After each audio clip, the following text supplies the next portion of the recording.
يا ربي بالمصطفى بلغ مقاصدنا واغفر لنا ما مضى يا واسع الكرم مولاي وعلى آلك وأصحابك يا نور الله نويت سنة الاعتقاد فرمان مصطفیٰ صلی اللہ تعالی علیہ وآلہ وسلم جو بندہ روزانہ یہ معمول بنا لے میرے ذات پر 1000 مرتبہ درود پاک پڑھے گا، اللہ رب العزت اسے اتنی دیر تک موت نہیں دے گا جتنی دیر تک جنت میں وہ اپنا ٹھکانہ نہیں دے گا۔ صلو علی الحبیب صلی اللہ علیہ وآلہ وسلم۔ آج کا ہمارا موضوع ہے نماز کے واجبات، جو ہم سماعت کر رہے تھے۔ دو دن ہم نے 6 واجبات کو سماعت کیا، تو وہ ٹوٹل 12 واجبات ہم نے سماعت کر لی۔ آج ہم انشاءاللہ اگلے 6 واجبات کو سماعت کریں گے جن کا تعلق قاعدہ کے ساتھ ہے۔ قاعدہ کسے کہتے ہیں؟ قاعدہ التحیات، بیٹھنے کو قاعدہ کہتے ہیں، یعنی کہ جو ہم 2 رکعات کے بعد 4 رکعات کے بعد جو التحیات بیٹھتے ہیں اس کو قاعدہ کہتے ہیں۔ انشاءاللہ آج ہم قاعدہ کے واجبات کو سماعت کر رہے تھے۔ پچھلے 6 واجبات جو 12 ہم نے سماعت کیے، ہم انشاءاللہ اس کو ایک مرتبہ دوہرا لیتے ہیں۔ پہلا واجب ہے تکبیر تحریمہ میں لفظ اللہ اکبر کہنا، دوسرا واجب ہے الحمد شریف اور ساتھ سورت ملانا فرضوں کی تیسری اور چوتھی رکعت کے علاوہ۔ تیسرا واجب ہے الحمد شریف مقدم پڑھنا، یعنی کہ پہلے پڑھنا۔ چوتھا واجب ہے الحمد شریف اور سورت کے درمیان آمین اور بسم اللہ شریف کے علاوہ کچھ نہ پڑھنا۔ تو یہاں پر ایک سوال کرتے ہیں کہ ثنا کے بعد، تو ثنا جو سبحانک اللہم پڑھتے ہیں ہم، اس میں اور سورہ فاتحہ کے درمیان ہم اعوذ باللہ بھی پڑھ سکتے ہیں اور بسم اللہ شریف بھی پڑھ سکتے ہیں۔ یہ بات ہے سورت پڑھنے سے پہلے، سورہ فاتحہ کے بعد اور سورت پڑھنے سے پہلے آمین اور بسم اللہ کے علاوہ کچھ نہیں پڑھ سکتے۔ اگر پڑھیں گے تو واجب ترک ہو جائے گا۔ 5واں واجب ہے قرات کے فوراً بعد رکوع کرنا۔ 6واں واجب ہے امام کے پیچھے مقتدی کا چپ رہنا۔ 7واں واجب قوما، رکوع کے بعد سیدھا کھڑا ہونا۔ 8واں واجب جلسہ، دونوں سجدوں کے درمیان بیٹھنا۔ 9واں تعدیل ارکان، مطلب کہ رکوع سجود قوما جلسہ میں کم از کم 1 مرتبہ سبحان اللہ کہنے کی مقدار ٹھہرنا۔ 10واں بھی ترتیب 2 سجدے کرنا۔ 11واں رکوع ہر رکعت میں 1 بار کرنا اور 12واں سجدہ ہر رکعت میں 2 بار کرنا۔ آج انشاءاللہ 13واں واجب سماعت کرتے ہیں۔ 13واں واجب ہے قاعدہ اولا، یعنی پہلی التحیات۔ یہ اس صورت میں ہوگا اگر ہم 4 رکعت نماز ادا کر رہے ہیں تو 2 رکعت کے بعد جو التحیات بیٹھیں گے ہم، وہ قاعدہ اولا ہوگا۔ قاعدہ مطلب التحیات بیٹھنا اور اولا مطلب پہلی التحیات۔ یہ کیا ہے؟ نماز میں واجب۔ اور قاعدہ اخیرہ یعنی آخری التحیات وہ نماز میں کیا ہے؟ اس مسئلے کو اگر آپ توجہ سے سماعت کریں گے ان 2 لفظوں کو، تو بہت زیادہ مسائل آپ کے اس سے حل ہو جائیں گے۔ جو پہلی التحیات ہے وہ قاعدہ اولا ہے اور اس کا حکم کیا ہے؟ وہ واجب ہے۔ اور جو قاعدہ اخیرہ ہے اس کا حکم کیا ہے؟ وہ فرض ہے۔ اب آ جائیں جو عمومی طور پر ہمیں مسئلہ پیش آتا ہے۔ اگر کوئی بندہ منفرد ہے، یعنی اکیلے نماز پڑھ رہا ہے، تو اس کے لیے پھر یہی حکم ہے، اور اگر امام کے پیچھے ہے تو لقمہ دینے کا پھر یہ مسئلہ اسی طرح ہے۔ اگر بندہ منفرد ہے تو وہ پہلی التحیات بھول گیا ہے، قاعدہ اولا بھول گیا ہے، اب وہ سیدھا کھڑا ہو گیا، اب سیدھا کھڑا ہونے کے بعد وہ واپس نہیں لوٹے گا۔ وجہ کیا ہے؟ وہ کھڑا ہو گیا اور کھڑا ہونا کیا تھا؟ قیام اس کا فرض تھا، تو وہ فرض کی طرف چلا گیا، اور قاعدہ اولا کیا تھا؟ واجب۔ فرض کا درجہ اوپر ہے، واجب کا درجہ اس سے کم ہے، تو وہ اعلیٰ کی طرف چلا گیا تو وہ ادنا کی طرف واپس نہیں آئے گا۔ وہ افضل کی طرف چلا گیا تو وہ جو کم درجہ رکھتا ہے اس کی طرف واپس نہیں لوٹے گا۔ اگر وہ بیٹھنے کے قریب ہے تو اسے یاد آ گیا کہ میں نے تو ابھی التحیات بیٹھنا تھا، میرا تو قاعدہ اولا تھا، تو وہ فوراً بیٹھ جائے۔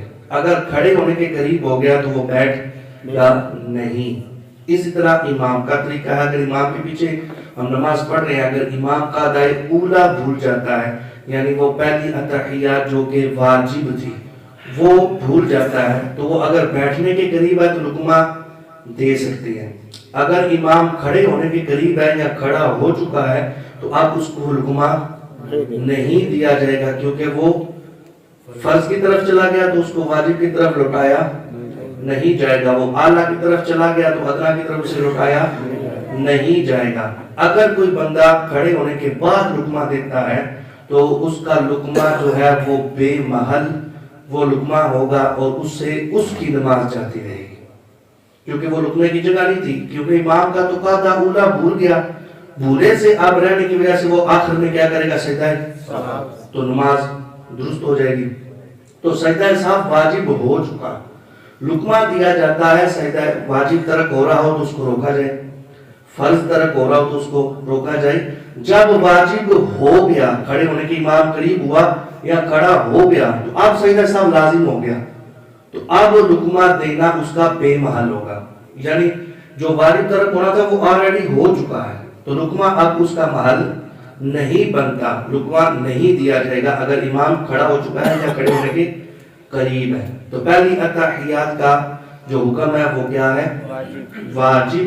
اور اگر امام بھول جائے تو اس کو لقمہ اگر کھڑے ہونے کے قریب ہے تو دیا نہیں جائے گا. اب اس کے آخر میں آپ دیکھ لیں کہ قاعدہ جو اخیرہ ہے جو فرض کا درجہ رکھتا ہے. اب امام 5ویں رکعت کے لیے کھڑا ہو گیا، اب اس کے لیے حکم کیا ہے؟ اب اس کے لیے حکم یہ ہے کہ اگر 5ویں رکعت کے لیے کھڑا ہوا تو مقتدی کھڑے ہونے کے بعد بھی لقمہ دے سکتا ہے، کیونکہ وہ اس کی اضافی رکعت تھی، وہ اس کا قیام فرض نہیں تھا، وہ اضافی رکعت کے لیے کھڑا ہے. تو اب لقمہ بھی دیا جا سکتا ہے اور امام اور منفرد کب تک واپس آ سکتا ہے؟ تو وہ جتنی دیر تک وہ اضافی رکعت کا سجدہ نہیں کر لیتا اتنی دیر تک وہ واپس لوٹ سکتا ہے. قیام میں اس کو یاد آ گیا کہ بھائی میں نے تو 5ویں رکعت اضافی رکعت شروع کر لی، فجر کے فرض پڑھ رہا تو 3 رکعت شروع کر لی اضافی رکعت، تو اب وہ اگر سجدہ نہیں کیا تو وہ واپس لوٹ سکتا ہے. اضافی رکعت اگر سجدہ نہیں کیا، کوما میں ہے، رکوع میں ہے، تو وہ واپس لوٹ سکتا ہے. آخر میں سجدہ صاحب کرے گا، نماز اس کی درست ہو جائے گی. کیوں؟ کیونکہ وہ اتحیات کون سا درجہ رکھتا ہے؟ فرض کا درجہ رکھتا ہے. تو فرض ہونے کی وجہ سے وہ اس کا افضل تھا تو وہ واپس لوٹ سکتا ہے. تو یہ انتہائی اہم ترین مسئلہ ہے.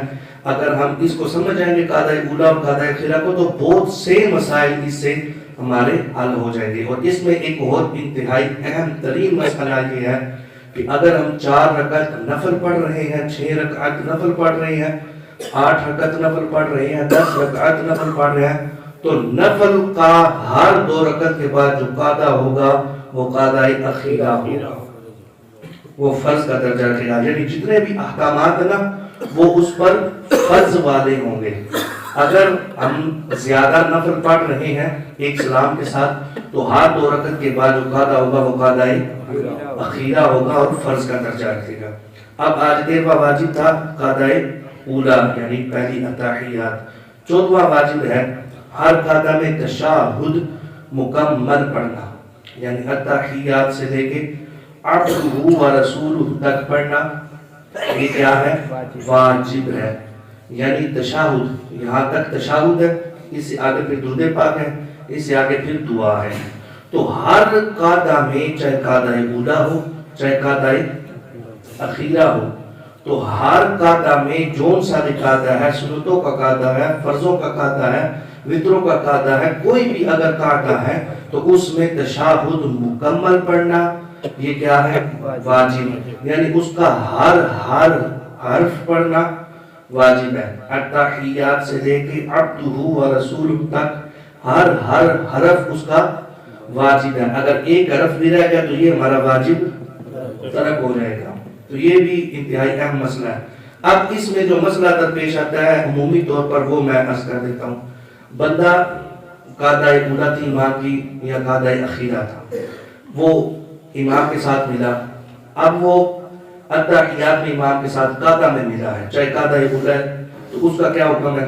اس کا حکم یہ ہے کہ وہ بیٹھتا گیا تو امام صاحب کھڑے ہو گئے، تو اب وہ چونکہ قاعدہ میں ملا امام کو، تو اب امام اگرچہ کھڑا ہو گیا، اس نے عبدہ و رسول تک پڑھ کے کھڑا ہونا ہے، کیونکہ وہ قاعدہ میں ملا۔ قاعدہ میں عبدہ و رسول تک پڑھنا، ہر حرف پڑھنا، یہ کیا تھا؟ واجب۔ اور اگر وہ نہیں کرے گا تو وہ واجب اس کا ترک ہو جائے گا۔ اس کو میں بعد میں ملتا ہوں۔ تو اب اس کا اگلا مسئلہ میری طرف توجہ کریں، وہ یہ ہے کہ اگر امام قاعدہ اخیرہ میں ہے تو ہم آ کے مل گئے، ہم بیٹھتے گئے تو امام صاحب نے سلام پھیر دیا، تو اب بھی کیا حکم ہے کہ ہم نے تشہد پورا پڑھنا ہے، عبدہ و رسول تک پورا پڑھنا ہے، چاہے امام نے سلام پھیر دیا، کیونکہ ہم ملے قاعدہ میں۔ تو اب جب قاعدہ مل گیا تو ہمارا یہ واجب کیا ہے؟ ہر قاعدہ، جون سا بھی قاعدہ ہو، ہر قاعدہ میں تشہد مکمل پڑھنا، یہ کیا ہے؟ واجب۔ اگر ہم وہ مکمل نہیں کریں گے تو جہاں پر تھے وہاں سے کھڑے ہو جائیں گے، تو یہ ہمارا واجب ترک ہو جائے گا۔ اس مسئلے کی سمجھ آ گئی؟ کئی بندوں کے چہروں پر پریشانی مجھے نظر آ رہی ہے، شاید سمجھ نہیں آئی۔ اگر جن کو سمجھ نہیں آئی وہ ہاتھ کھڑا کریں تو میں ایک مرتبہ پھر سمجھا دیتا ہوں۔ سب کو سمجھ آ گئی؟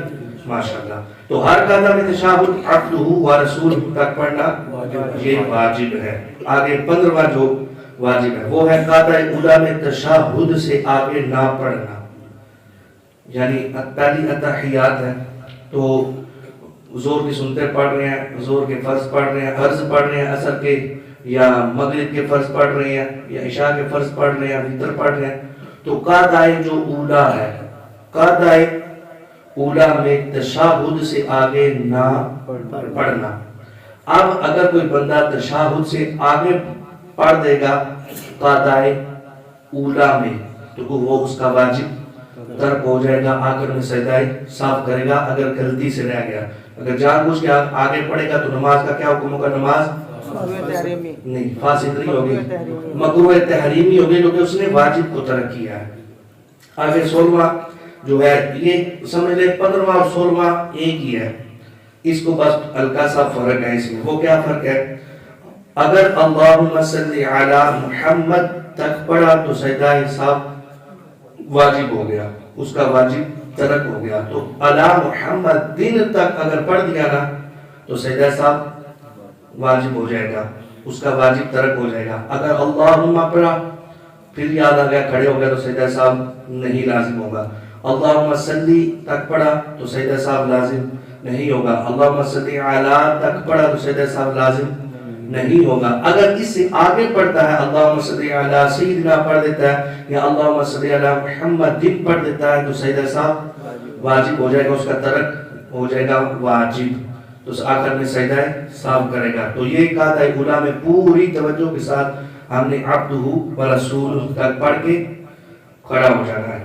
آگے 17واں جو واجب ہے وہ ہے پہلی رکعت میں قاعدہ نہ کرنا۔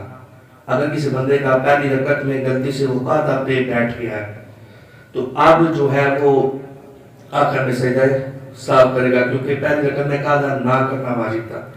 اور 18واں جو واجب ہے وہ ہے تیسری رکعت میں قاعدہ نہ کرنا مغرب کے فرض اور وتر کے علاوہ، چونکہ یہ ہوتے ہی 3 ہیں تو ان کے علاوہ تیسری رکعت میں قاعدہ نہ کرنا یہ واجب تھا۔ تو یہ جو ہے 6 واجب آج ہم نے سماعت کیے۔